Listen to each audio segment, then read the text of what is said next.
Bueno, muy bien, seguimos ahora con el segundo módulo. Así como refiere la pantalla, vamos a hablar en el día de hoy, la presente diplomatura, respecto del abordaje integral de las violencias. En este aspecto va a ser sobre medidas cautelares. En primer lugar, bueno, esta diplomatura tiene como objetivo principal brindar las herramientas conceptuales, metodológicas y prácticas para el análisis, el diseño y también la aplicación de estas políticas públicas con perspectiva de género y derechos humanos. En un contexto social en el que la violencia de género ha sido uno de los grandes flagelos del cual se lucha día a día, lo que se pretende, obviamente, con esta diplomatura es abordar estas cuestiones que claramente afectan a mujeres, a las distintas disidencias, así como también esta propuesta es buscar actores sociales, estatales y comunitarios capaces de intervenir en sus propios territorios y ámbitos laborales con una mirada mucho más crítica. La iniciativa justamente de estas medidas cautelares tiene su rango normativo, sobre todo está marcado por la Ley 26.485, que en este caso fue un compromiso asumido por el Estado argentino,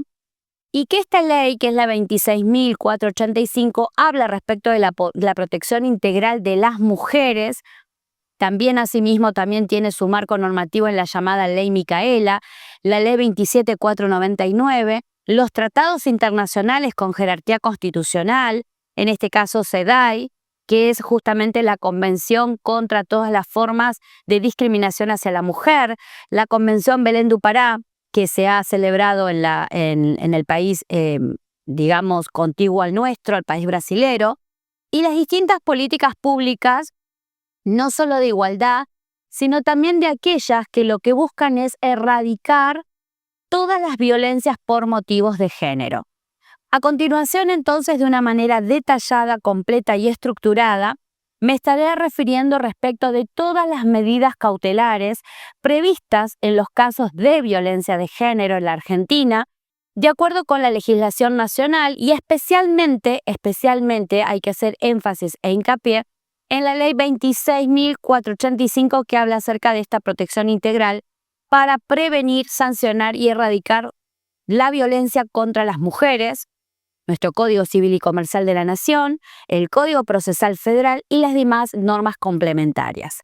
Bueno, sin ir más a este módulo, vamos a comenzar en primer término a hablar del marco legal, el marco normativo, porque esto lo que refiere a la ley de violencia, es importante establecer que tiene un marco legal donde tiene su asiento y su asidero en lo jurídico, y está enmarcado por la primera ley que he mencionado, que es la 26.485. Esta es una ley que habla también claramente, como lo referí hace un momento, de la protección integral contra las violencias que se generan hacia la mujer. También tiene otro marco normativo muy importante, que es la Constitución Nacional, cuando lo que refiere a medidas cautelares. El artículo 75, inciso 22 de la Constitución Nacional, habla acerca del compromiso que el Estado argentino asume al considerar y al firmar tratados internacionales que hacen a la protección contra la violencia justamente hacia la mujer. El artículo 75, inciso 22 de nuestra Constitución establece el compromiso del Estado Nacional de dar cumplimiento a los distintos tratados internacionales en los cuales forma parte, es decir, tratados internacionales donde el Estado argentino ha suscrito, ha firmado y se ha comprometido a aplicar como normativa con supremacía constitucional los distintos tratados que en este caso hace a lo que es el ámbito de las violencias de género en el marco de estas medidas cautelares. Otro marco normativo a tener en cuenta es nuestro propio código. En el caso de las provincias hablamos de un código procesal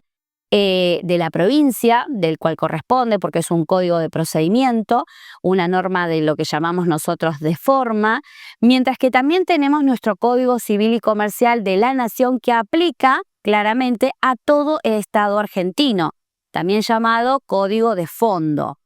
Es importante saber que también hay una antigua ley que refiere también claramente a lo que es la violencia familiar, la 24.417, ya bastante antigua, que después, si bien se aplica en algunos aspectos, de hecho hay normativa en cuanto a que es aplicada esta normativa en distintos fallos judiciales, donde claramente lo que da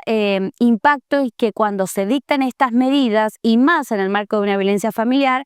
la nombran la ley 24.417. Luego tenemos la ley 27.210, hablando del marco normativo, donde establece la competencia de los juzgados de familia en el marco de violencia de género y violencia familiar, que son los juzgados que tienen esta competencia. Hoy por hoy entendemos que también la tienen las competencias los juzgados de paz, entendiendo que los juzgados de paz hoy por hoy tienen también la facultad y la competencia para resolver medidas cautelares cuando lo que se trata es de proteger a esa víctima cuando mediante su denuncia activa todo el procedimiento judicial en el marco de esta violencia de género o violencia familiar. Sin más, bueno, saber primero y vamos a conceptualizar un poco a qué refieren las medidas cautelares. ¿Qué son las medidas cautelares? Bueno, estas medidas cautelares son órdenes judiciales que obviamente tienen un sentido, son preventivas y son provisorias. ¿Por qué son preventivas? Porque cuando una persona, o en este caso se constituye como denunciante, no hace falta mostrarle, comunicarle, hacerle saber y anoticiarle a la otra parte que se le está haciendo una denuncia. Entonces, con la sola denuncia, con la sola presentación en sede policial, ante la justicia penal o ante la justicia civil, el juez tiene que ordenar esa medida de protección. Entonces, ¿qué es una medida cautelar? Son medidas judiciales de protección urgentes, preventivas y son provisorias, porque aparte tienen un tiempo de validez, de vigencia, del cual la justicia determina, establece, y en el cual, en este caso, la persona al cual va dirigida esa medida en carácter de agresor debe cumplir estrictamente. Estas medidas tienen un sentido, desde ya, que es proteger a la víctima, por sobre todo, y evitar que se generen nuevos hechos de violencia o que se agrave la situación de violencia que está atravesando esa víctima.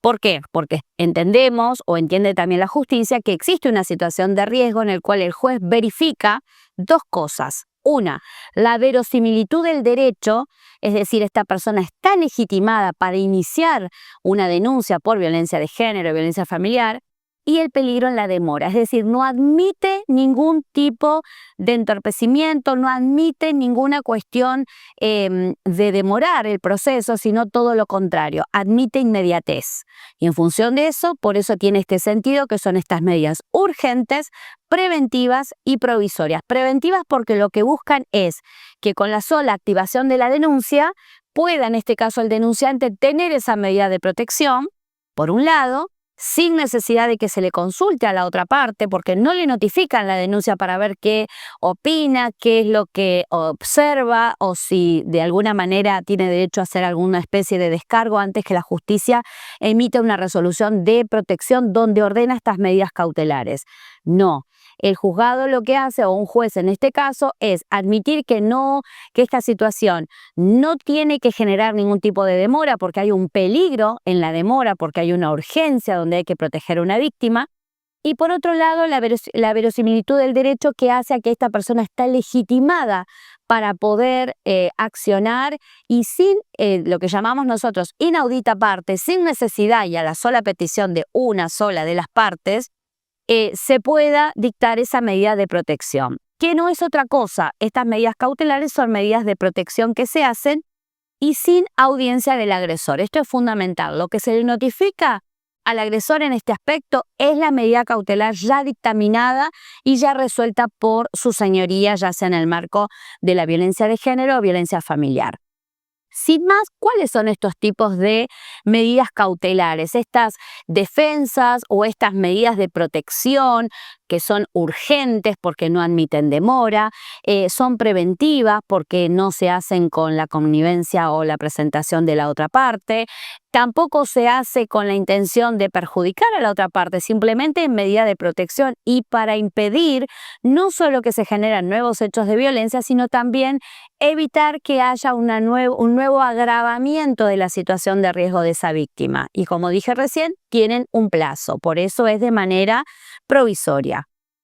En primer lugar tenemos la prohibición de acercamiento, o bien llamada perimetral. Cuando uno dice te voy a poner una perimetral, tiene que ver con esta medida de protección o llamada también orden de alejamiento.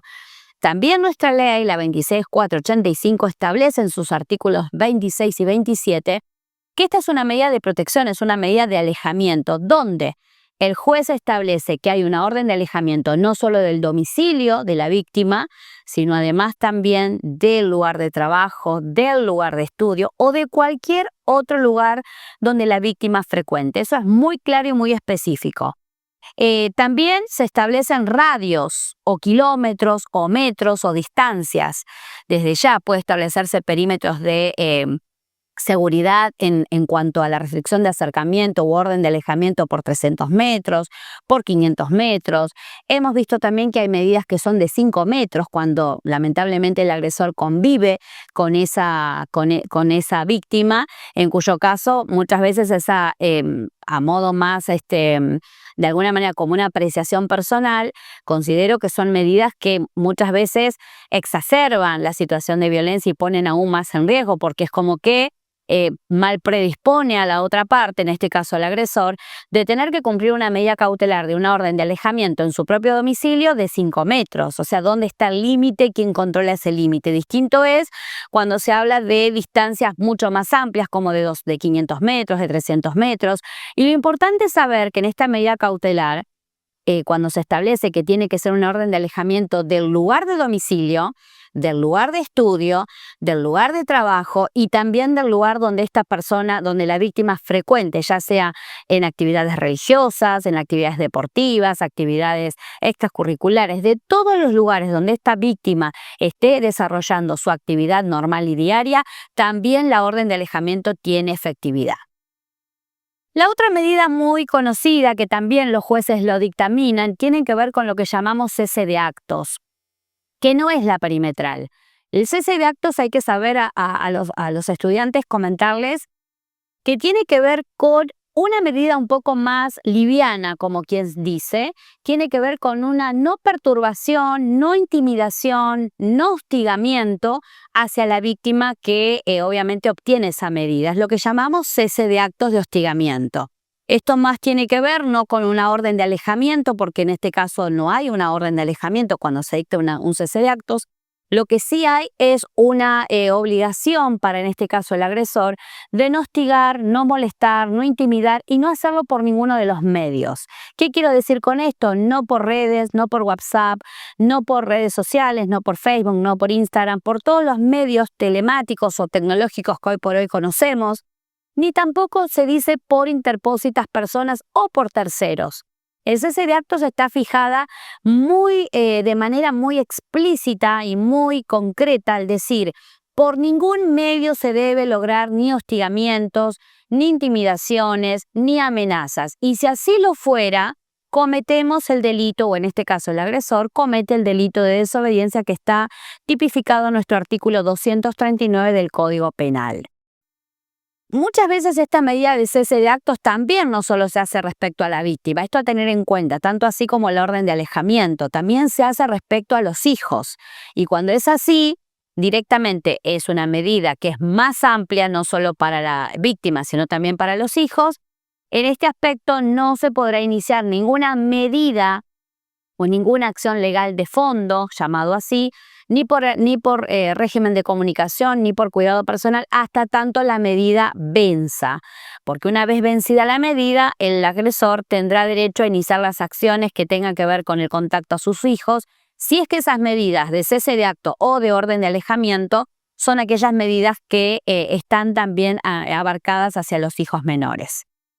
Otra medida cautelar que hemos visto y que es también de importancia, hablamos de la prohibición de salir del país, básicamente. Esto, sobre todo si hay riesgo de fuga o incumplimiento de las medidas, es una de las medidas que también menos vista, pero que es importante saberla, que nuestra ley, la 26485, también lo establece. Es la prohibición de salir del país, en este caso del agresor, cuando hay hechos de violencia extrema y que amerita, obviamente, según el caso concreto, que así su señoría lo resuelva. Otra muy importante, y ella sí muchas veces actúan de manera conjunta, es la exclusión del hogar de parte del agresor. Por vía judicial se ordena que el agresor tenga que salir de la propiedad, y esto muy importante, no importa para la justicia, ni tampoco obviamente así lo establece esta ley, la 26485, de que el agresor sea el titular de esa propiedad. Para la justicia lo que verifica es que hay una situación de riesgo, hay una víctima, hay verosimilitud del derecho, está legitimada para iniciarlo, pero también no hay acá peligro en que esto se demore, razón por la cual lo que se ordena es, frente a una situación de riesgo extremo, por decirlo, ordena la exclusión, en este caso, del agresor. Importante es saber respecto de la exclusión de hogar que es por un tiempo. También es importante señalar que ese tiempo no es que automáticamente, vencida la medida, el agresor puede ingresar a la propiedad. No, debe iniciar una presentación ante la justicia donde actúa o donde opera esa medida cautelar. Ese juez que dictaminó esa medida debe presentarse por medio de escrito a los fines de solicitar el reingreso al hogar, atento a haber vencido la medida. Como se dijo recién, todas estas medidas son provisorias. Otra de las medidas importantes que tiene que ver es con la fijación de cuota de alimentos. Lo que se ha visto muchas veces respecto de la cuota de alimentos, que hay jueces que, si bien lo establece nuestra ley base, que en este caso es la ley 26485, quiero decir la ley donde básicamente nace todo lo que es la protección integral de las mujeres, tiene que ver justamente con que esa fijación de cuota de alimentos se pueda realizar como una medida llamada estas medidas cautelares o medidas autosatisfactivas, pero no siempre en todos los casos el juzgado opera y hace valer esa normativa, o ese punto, con lo cual la persona, o en este caso la víctima, deberá iniciar las acciones de fondo, expediente de alimentos, para que el agresor, a pesar de que tal vez fue excluido del hogar, tiene una perimetral y un cese de actos, pueda pasarle la cuota de alimentos correspondiente a sus hijos. Otra de las medidas importantes es la prohibición del ingreso al hogar. Sea tanto el agresor, como recién se dijo, o bien propietario o copropietario, directamente puede ser prohibido a que ingrese a su propio hogar, no solamente excluido, sino también la prohibición de que ingrese al domicilio, aun cuando él sea propietario. Esto es muy importante a tener en cuenta. También otra de las medidas cautelares, hablamos del reingreso del hogar a la víctima, sobre todo cuando vemos que hay víctimas que se tuvieron que retirar huyendo de la situación de violencia con sus hijos, y entendiendo la justicia que no tiene un lugar estable para ella poder residir, puede ordenar la exclusión del agresor, el reingreso de la víctima a ese domicilio y además adicionar las otras medidas, como es la perimetral o la orden de alejamiento y el cese de actos por un tiempo establecido. Vuelvo a repetir, todo lo que tiene que ver con las medidas cautelares tiene este sentido preventivo, tiene un sentido provisorio, con lo cual no se toma de manera que es sin vencimientos. Las únicas medidas que podemos ver que la justicia hoy por hoy establece sin vencimiento son el llamado cese de actos. El cese de actos es: podés volver al domicilio, podés volver a reingresar a tu propiedad, hablo desde el agresor, pero no así podés hostigarme, intimidarme o molestarme, porque esa medida no tiene vencimiento. Es la única medida, que es el cese de actos, que puede llegar a no tener vencimiento por parte de la justicia. Otra de las medidas que vemos acá, y también que no se ve tan frecuente, es la restricción del uso y la tenencia de armas. Esta es una orden inmediata que se hace al RENAR para suspender cualquier licencia y a fin de poder también decomisar armas si el agresor así los tuviere. En este caso, es importante saber que las medidas cautelares se hacen en medidas de protección, como bien se dijo, y que no solamente están dictadas por la justicia civil, ya sea juzgado de paz o juzgado de familia, sino que además la justicia penal, cuando roza una situación de violencia en el marco delictivo, ¿qué quiero decir? Que si tal vez no solo se ejerció violencia, sino que además de esa violencia trajo una agresión física, pero que esa agresión física además trajo lesiones, con el uso de armas tal vez porque lastimó con algo o la intimidó. Entonces ahí tenemos las lesiones, las amenazas con el uso de arma, en cuyo caso la justicia civil dictará las medidas cautelares, pero dará curso a la justicia penal a los fines de que se investigue la comisión de este delito y en cuyo caso allí, si determina que hay existencia de armas, va a considerar claramente de que hay que decomisar las armas correspondientes y además también negar o suspender esa licencia en el caso que lo tuviere. Bueno, básicamente esto es el módulo de medidas cautelares. Simplemente concluir con lo siguiente, que es de manera preventiva, como bien se dijo, también es de manera temporal, también se ordenan medidas donde el agresor debe concurrir a programas terapéuticos, eso también se ordena hoy por hoy como medida cautelar dentro de todo el cúmulo de las medidas que se puedan dictaminar. Y algo muy importante a tener en cuenta, y con esto vamos finalizando este módulo, artículo 239. Si el agresor que se le ordena estas medidas cautelares no cumple, comete el delito de desobediencia, que si bien tiene una pena privativa de la libertad muy chica, pero no quita que un fiscal intervenga en el marco de la perspectiva de género, culpando o responsabilizando o imputando, claramente esta es la palabra correcta, respecto de la desobediencia de esas medidas cautelares. Entonces, a tener en cuenta que la comisión de un acto de desobediencia a una medida cautelar es un delito, así como lo es los otros delitos que están tipificados en nuestro Código Penal. Muchas gracias entonces por este segundo módulo de medidas cautelares.